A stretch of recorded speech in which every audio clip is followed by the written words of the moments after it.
नमस्कार मित्रांनो.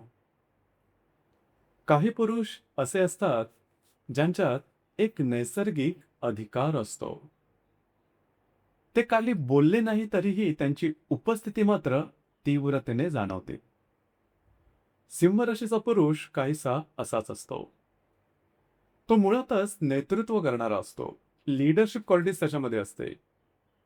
त्याच्या चालण्यात, बोलण्यात, त्याच्या निर्णयामध्ये एक वेगळाच आत्मविश्वास दिसून येतो.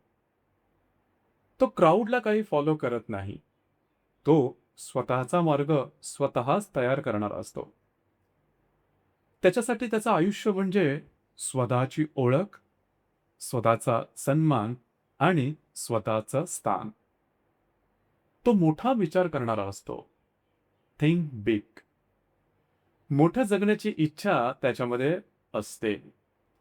त्याच्या मनात एक गोष्ट कायम असते, की मी वेगळा आहे आणि ते मला माझं वेगळेपण सिद्ध करायचं आहे. बालपणापासूनच त्याच्यात एक कॉन्फिडन्स असतो, जबरदस्त आत्मविश्वास असतो. लोकांसमोर उभं राहण्याची ताकद असते. लोकांना भेडण्याची ताकद असते. जनमानसांना विरोध करण्याची ताकद सुद्धा त्याच्यामध्ये जबरदस्त दिसून येते. तो लोकांना लीड करतो. त्यांना मोटिवेट करतो. पण याच्यामध्ये सुद्धा एक इगो तर असतोच. तो चुकीचा असला तरी ते सहजपणे मान्य करत नाही. कारण त्याच्यासाठी त्याची प्रतिमा खूपच महत्वाची असते. 40शी पर्यंत तो स्वतःचं नाव कमवण्याचा प्रयत्न करत असतो. तो मेहनत करतो, संघर्ष करतो आणि स्वतःचं स्थान तयार करतो. तो स्वतःला सिद्ध करतो. त्याच्याकडे लोक पाहतात, त्याला फॉलो करतात. पण 40शी नंतर त्याच्या आयुष्यात एक वेगळाच टप्पा सुरू होतो. आता तो फक्त लीडर राहत नाही. तो एक जबाबदार व्यक्ती बनतो. त्याच्याकडे लोकांच्या अपेक्षा असतात.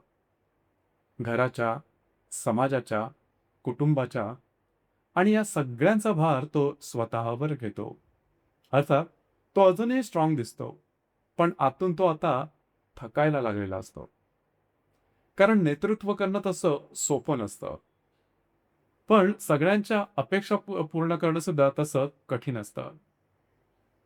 त्याच्या मनात सतत एक प्रेशर असतो, तणाव असतो. मला कमी पडायचं नाहीये. माझी इमेज मला टिकवायची आहे. तो स्वतःला सतत प्रूव्ह करत असतो. एक विजिगीषू वृत्ती ज्याला आपण म्हणतो. सतत लढण्याची ताकद ही त्याच्यामध्ये दिसून येते. पण या सगळ्यामध्ये तो खरं तर स्वतःपासूनच दूर जात असतो. त्याच्या नात्यांमध्ये तो थोडा डॉमिनंटच असतो. तो प्रेम करतो पण त्याचं स्वतःची एक वेगळी पद्धत असते. तो काळजी घेतो, केअर करतो. पण ते दाखवताना कधी-कधी थोडा कठोर सुद्धा वाटतो. अर्थात त्याला रिस्पेक्ट हवा असतो. त्याला ॲप्रिसिएशन हवं असतं. कारण तो जे करतो ते मात्र संपूर्णपणे मनापासून आणि स्वतःला संपूर्णपणे झोकून देतो.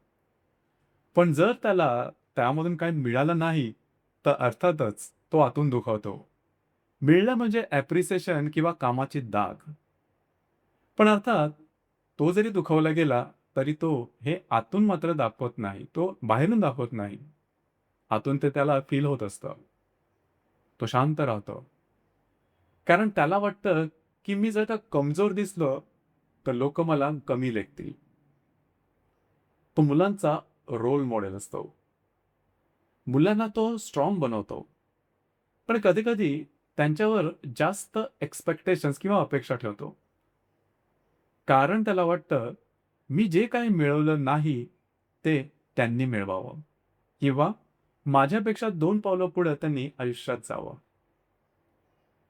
करिअरमध्ये सांगायचं झालं तर सिंह राशीचा पुरुष 40शी नंतर बऱ्याच वेळेस त्याच्या करिअरच्या पीकवर असतो, उंचीवर असतो. काही जणांनी खूप काही मिळवलेलं असतं, पण सॅटिस्फॅक्शन नसतं. काही जण अजूनही स्वतःला प्रूव्ह करत असतात, सिद्ध करत असतात, पण थकलेले मात्र असतात. त्याला स्टेटस हवा असतो.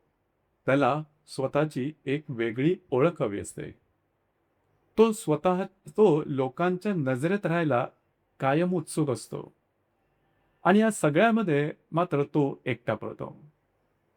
कारण लोक त्याच्याकडे बघतात, पण त्याला समजून मात्र घेत नाही. तो सर्वांसाठी उभा असतो. पण खरं तर त्याच्यासाठी कोण उभं असतं का? हा प्रश्न तो कधीच कुणाला विचारत नाही, परंतु आतमध्ये मात्र हा प्रश्न त्याला पोखरत जरूर असतो. तो स्ट्राँग आहे, पण त्यालाही आधाराची गरज हवीच असते. तो लीडर आहे, पण त्यालाही कुणीतरी गाईड करणारं हवं असतं. 40 नंतर तो बदलतो. त्याचा इगो थोडा कमी होतो. आत्ता तो ऐकायला शिकतो. तो स्वतःकडे पाहायला लागतो. तो समजायला लागतो, की आयुष्य फक्त शो ऑफ करण्यासाठी नाहीये. ते जगण्यासाठी आहे. तो अजूनही स्ट्राँग आहे, पण आता थोडासा सॉफ्ट झाला आहे. अजूनही तो लीड करतो. पण आता तो लोकांना समजून घेतो आणि लीड करतो. सिंह राशीचा पुरुष आयुष्यभर राजासारखा जगतो. पण 40 नंतर तो समजतो, की खरा राजा तोच, जो स्वतःच्या मनावर राज्य करू शकतो, जो स्वतःला समजून घेऊ शकतो, जो भावनांवरती कंट्रोल करू शकतो आणि जो स्वतःला न्याय देतो. आणि कदाचित हीच त्याची खरी जीत असते. तर मित्रांनो, हे होतं सिंह राशीचा पुरुष, जो की 40शी पर्यंत पोहोचला आहे. त्याचं व्यक्तिमत्व, त्याचे विचार आणि जीवनाकडे बघण्याचा त्याचा दृष्टिकोन. धन्यवाद.